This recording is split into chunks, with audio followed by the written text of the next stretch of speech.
Vamos a terminar con los elementos del citoesqueleto examinando a los filamentos intermedios. Los filamentos intermedios no podemos categorizar, no podemos decir de ninguna manera que estén formados solamente por un tipo de unidad estructural. Con los microtúbulos vimos que son dímeros de alfa y beta tubulinas, solo son tubulinas. Con los microfilamentos vimos que son polímeros de actina G que forman filamentos de actina F, pero los filamentos intermedios son los elementos más diversos del citoesqueleto, porque los forman más de 70 proteínas distintas que se pueden agrupar en diferentes familias. En grosor o en diámetro, son elementos del citoesqueleto que tienen de 8 a 12 nanómetros. Y, pues, ¿cuáles son sus funciones? Eh, unas proteínas que se llaman láminas estabilizan la posición del núcleo, que es lo que vemos en esta imagen. Estas son láminas y estabilizan la posición del núcleo. Son un tipo de proteínas que forman filamentos intermedios.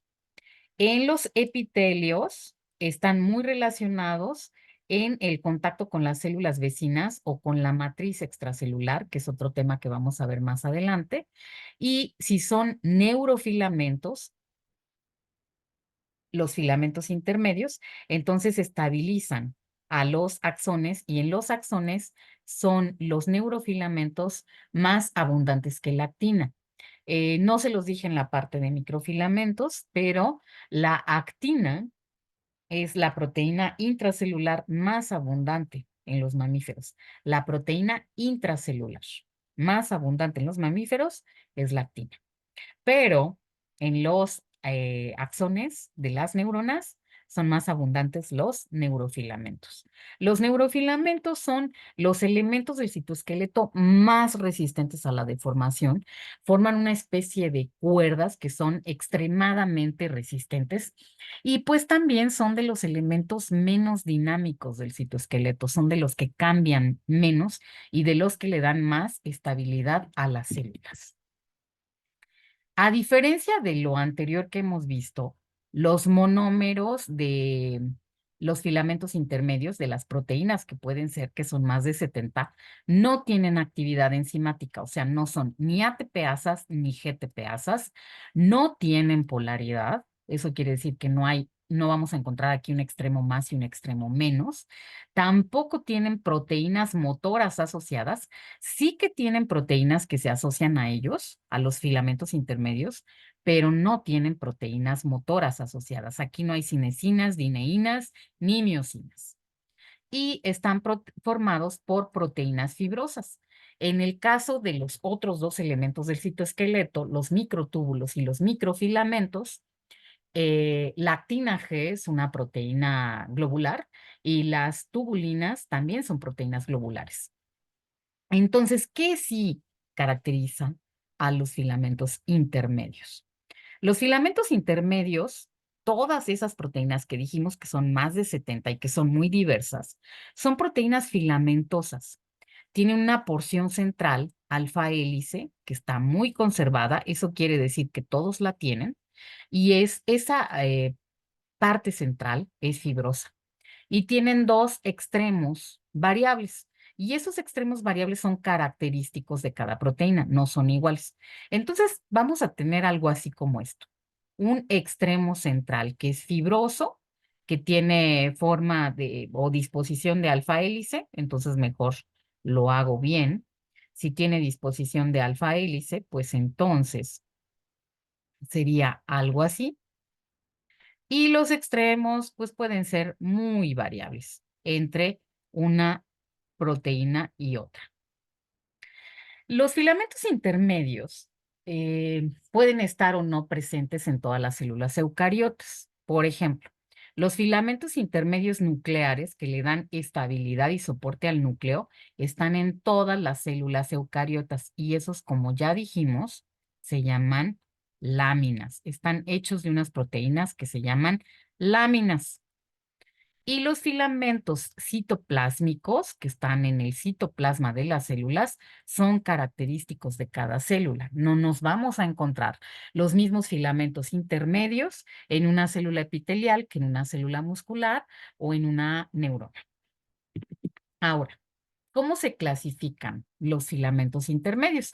Pues se clasifican por clases de filamentos intermedios.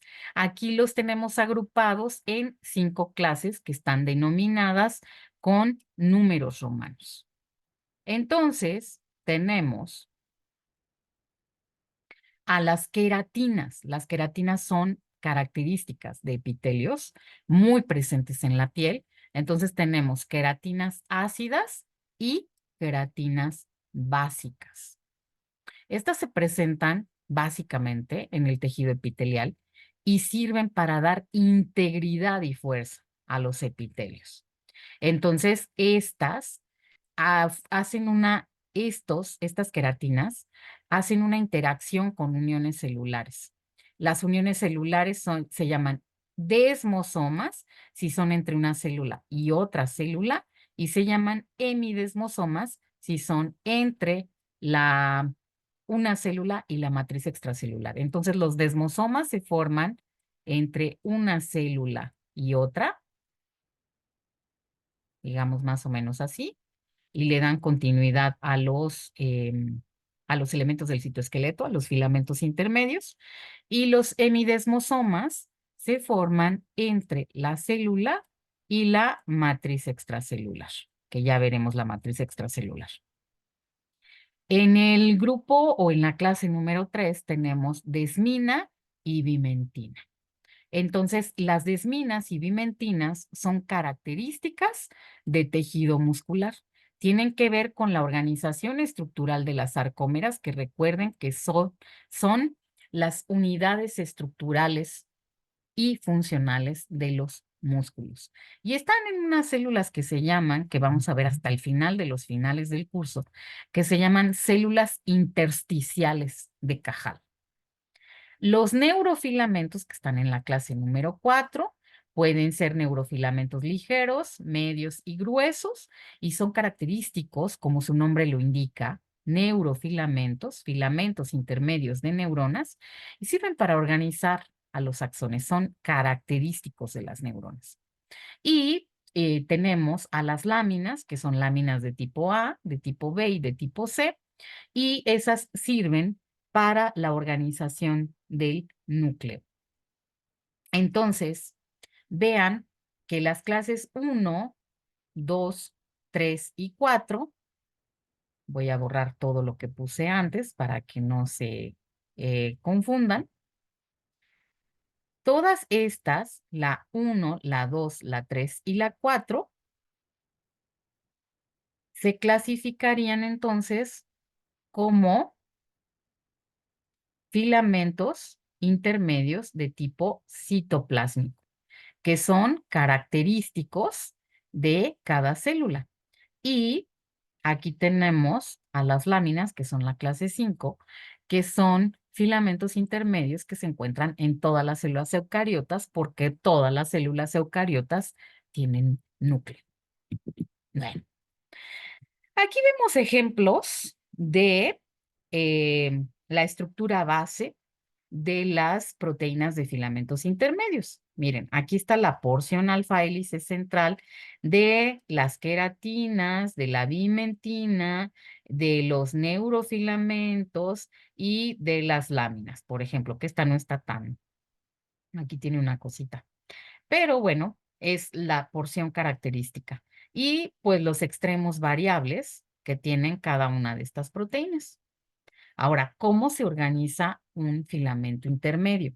Son los elementos del citoesqueleto que tienen mayor complejidad estructural. Miren, son muy, muy resistentes, pero son tan resistentes por la forma en la que se organizan. Primero tenemos un monómero de filamento intermedio. Puede ser una queratina, una bimentina, un neurofilamento. Y esta, como ya vimos, es una proteína con una porción central alfa hélice y 2 extremos variables.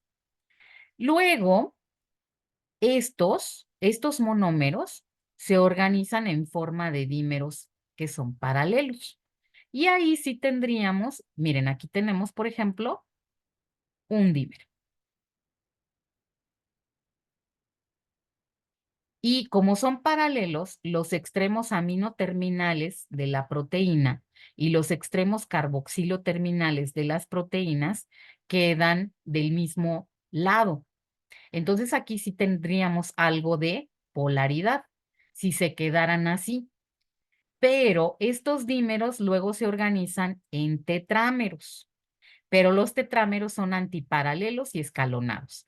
¿Qué quiere decir que son antiparalelos?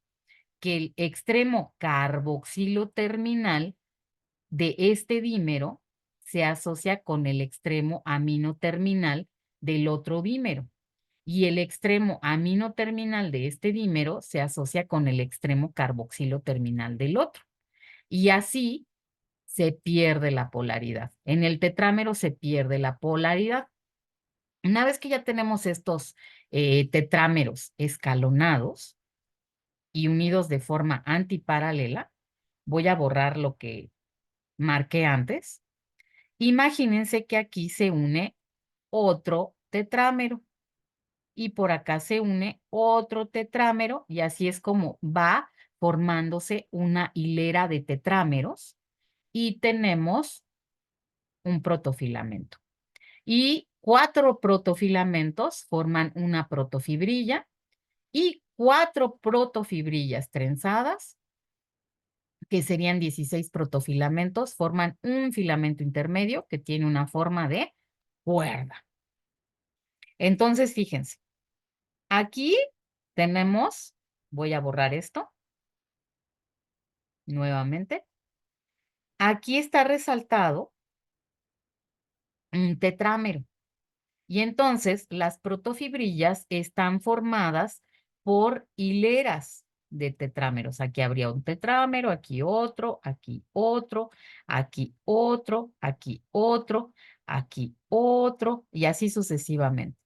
Entonces, aquí ya tendríamos 4 protofilamentos. Y para que se forme 4 protofilamentos, forman una protofibrilla. Y ya que se forman esas protofibrillas, 4 protofibrillas trenzadas ya nos darían un filamento intermedio. Este ya es un filamento intermedio que tiene una forma de cuerda, pero con una fuerza verdaderamente impresionante. Entonces vean que aquí tenemos una protofibrilla, otra y otra. Entonces el asunto es que estos filamentos intermedios no tienen ningún extremo y pueden irse adicionando tetrámeros en cualquier parte del protofilamento y tienen una estructura muy estable y son los elementos más resistentes a deformación del citoesqueleto. ¿Cuáles son las proteínas que se asocian a los filamentos intermedios?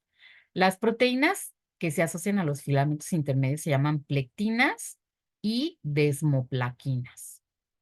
Las plectinas no solamente sirven para asociarse a los filamentos intermedios, sino que tienen una capacidad de unir también a otros filamentos a otros elementos del citoesqueleto.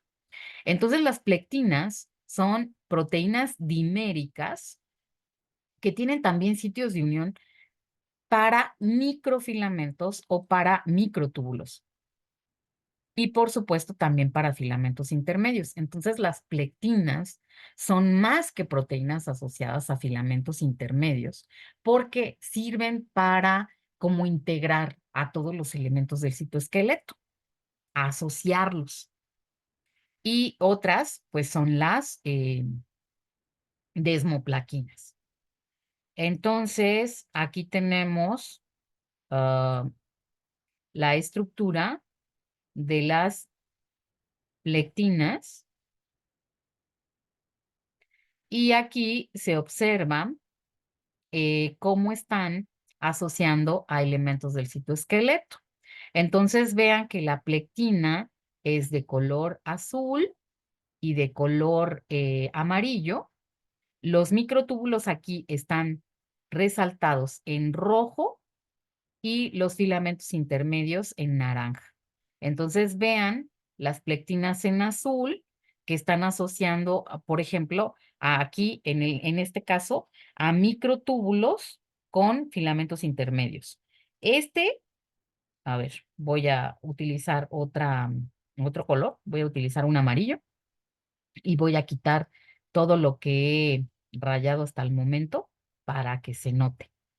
Esta que está en naranja es un filamento intermedio. Este que está en rojo es un microtúbulo y las plectinas que están en azul los están asociando. Entonces pueden integrar a muchos elementos del citoesqueleto. Esta es una microfotografía electrónica, en microscopio electrónico, evidentemente, pero miren lo que se ve de este lado. Nuevamente voy a borrar todo lo que he marcado. Vean, este es un microtúbulo, se ve claramente que es bastante grueso. Este es un filamento intermedio, el microtúbulo. Lo señalé con este círculo, ahora lo señalo con una flecha. Tiene color rojo y es bastante grueso. Ahora estoy señalando nuevamente al filamento intermedio, lo voy a resaltar, que tiene un grosor menor al del microtúbulo y que parece una cuerda.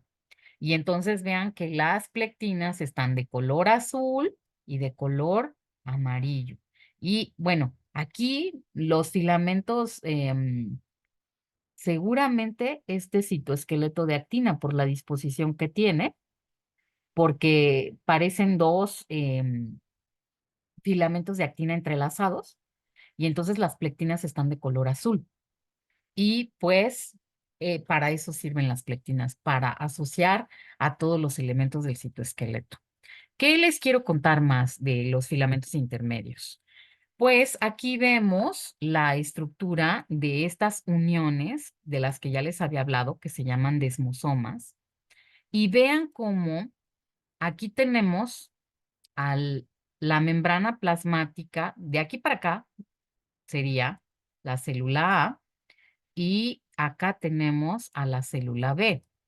Y entonces vean cómo estas proteínas, por eso se llaman desmosomas, porque tienen estas proteínas que empiezan con desmogleína, desmocolina.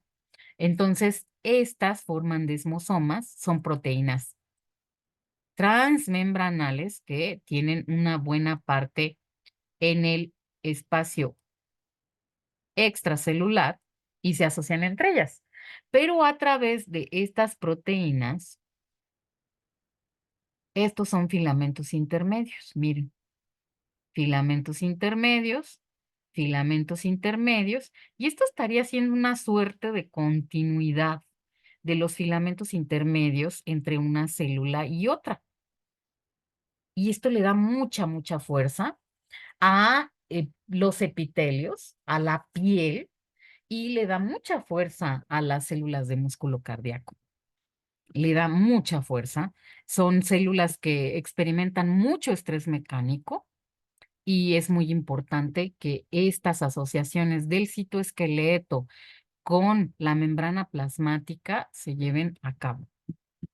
Ahora, ¿qué otra cosa quiero platicarles? Estas proteínas, por supuesto, pueden mutar. Entonces, cuando hay mutaciones en la lámina A, que recuerden que le da soporte, aquí la estamos viendo de color azul, esto que se ve de color gris es la membrana del núcleo y esta que es de color azul es la lámina nuclear, le da soporte al núcleo. Entonces podemos tener patologías como distrofias musculares, que impiden que las personas puedan moverse adecuadamente o que su corazón funcione bien. Por eso hay cardiomiopatías, cardio de corazón, mio de músculo, patía de patología y puede ocasionar progeria. La progeria es una enfermedad en la que los niños pequeños parecen ancianitos, se ven como si fueran viejitos. Entonces, se ha visto que mutaciones en esta proteína de filamento intermedio pueden causar todas estas cosas. Y, por ejemplo, en ratones se ha visto que la sobreexpresión NF es neurofilamento, L es ligero. La sobreexpresión de neurofilamentos ligeros puede causar esclerosis lateral amiotrófica. Y pues mutaciones en estos neurofilamentos también pueden alterar el transporte de sustancias a nivel de axones y eso se relaciona con la enfermedad de Parkinson. La enfermedad de Parkinson es una enfermedad neurodegenerativa que produce alteraciones en el movimiento. A las personas les cuesta mucho trabajo iniciar el movimiento o detener el movimiento y pues tienen muchas otras afectaciones, pero básicamente lo que se afecta es su movimiento. Ahora, las mutaciones en la queratina 14, hay muchos tipos de queratinas y ya vimos que hay queratinas ácidas y queratinas básicas. La forma en la que se abrevia queratina en inglés es K de kilo de queratina, pero en inglés. Y estas mutaciones pueden causar esta patología, esta enfermedad, que se llama epidermólisis bulosa simple.